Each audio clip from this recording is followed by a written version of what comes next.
तुम्ही जर कधी श्रीयंत्र बघितलं व्यास, तर 4 बाजूला त्याला आज जरा दिशा आहेत, डायरेक्शन आहेत.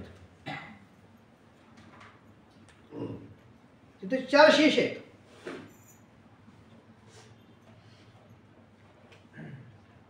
आणि 4 शेषामध्ये काय आहे?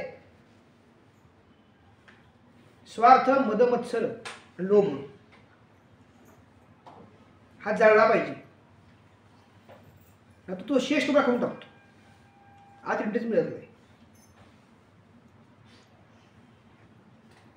आणि ते रक्षण जे करते, शेषाच्या आत 3 लेयर्स आहेत, ते आहेत स्थूल सूक्ष्म कारण आहेत.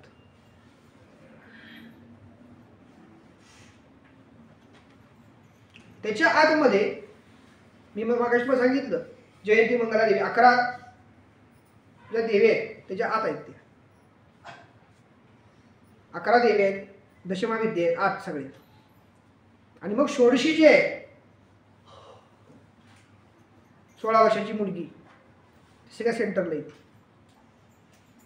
उलट केलं तिथं दानव येतं, तिथे येतं दानव, किलक केलं म्हणतात. पण ह्या सगळ्याला पण किलक केलं दत्तगुरूंनी.